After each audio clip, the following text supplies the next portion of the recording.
On the outskirts of town, nestled deep in the woods, stood an old stone bridge that no one dared to cross after sundown.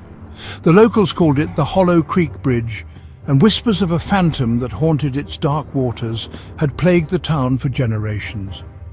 Claire, new to the town, had heard the stories but dismissed them as mere folklore. One evening, she grew tired of the hushed warnings and decided to see for herself. She set out just as the sun dipped below the horizon, her flashlight cutting through the growing shadows. The air grew colder as she approached the bridge. The once vibrant trees lining the path were now twisted and gnarled, their bare branches clawing at the darkening sky.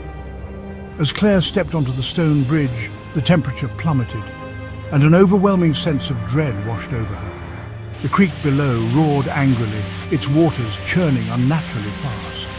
Claire shivered, her heartbeat quickening. She shook her head, trying to push the unease away. "It's just a story," she reminded herself.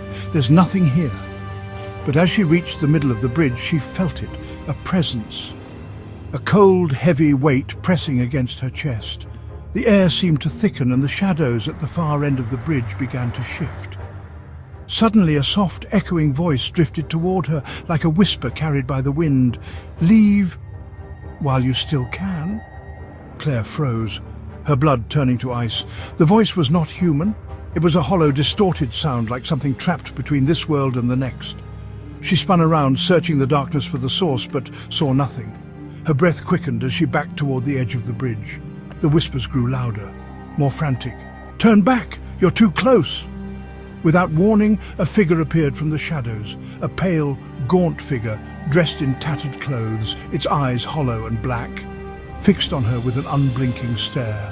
Its face was distorted, as if it had been carved from stone, and its lips didn't move, but the voice echoed in her mind. "You shouldn't have come."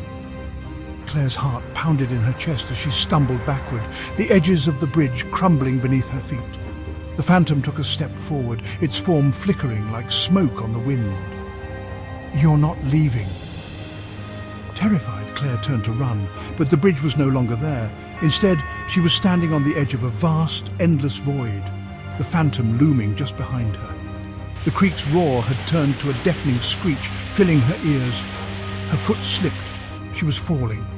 As she plummeted into the darkness, the last thing she saw was the phantom's face, a grotesque smile stretching impossibly wide. Then everything went black.